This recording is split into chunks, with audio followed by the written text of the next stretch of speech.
देवकी महाभारत काल में मथुरा के राजा उग्रसेन के भाई देवक की कन्या थी और श्री कृष्ण और बलराम की माता थीं। उनको अदिति का अवतार भी माना जाता है।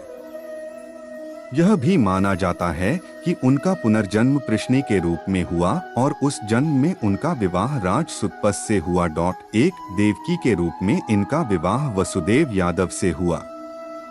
उग्रसेन के क्रूर बेटे कंस को जब यह भविष्यवाणी सुना कि उसका वध देवकी के 8वें बेटे के हाथों होगा, तो उसने देवकी और वसुदेव को कारागार में डाल दिया और उनके 6 बेटों की जन्म होते ही हत्या कर दी। बलराम इनके साथ कृष्ण, वसुदेव और देवकी की 8वीं संतान थे। देवकी कंस की बहन थी। कंस एक अत्याचारी राजा था। उसने आकाशवाणी सुनी थी कि देवकी के 8वें पुत्र द्वारा वह मारा जाएगा। इससे बचने के लिए कंस ने देवकी और वसुदेव को मथुरा के कारागार में डाल दिया।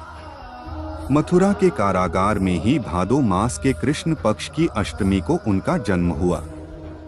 कंस के डर से वसुदेव ने नवजात बालक को रात में ही यमुना पार गोकुल में यशोदा के यहाँ पहुंचा दिया। गोकुल में उनका लालन पालन हुआ था। यशोदा और नंद उनके पालक माता पिता थे। बाल्यावस्था में ही उन्होंने कृष्ण भगवान विष्णु के 8वें अवतार है। इनका जन्म द्वापर युग में हुआ था, तभी से इन्हें पूरे विश्व में पूजा जाता है। श्री कृष्ण हिंदू धर्म में सबसे ज्यादा पूजनीय देवताओं में से हैं। इनके करोड़ों भक्त प्रतिदिन इनकी पूजा आराधना करते हैं।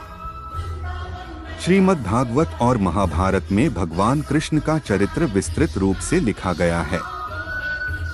यह बचपन में बहुत ही नटखट थे तथा माखन चुराना, रास लीला, गोवर्धन लीला इनकी मुख्य लीलाएं रही है।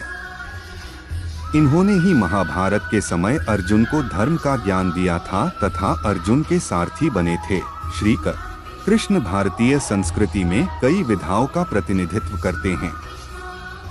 उनका चित्रण आमतौर पर विष्णु जैसे कृष्ण काले या नीले रंग की त्वचा के साथ किया जाता है।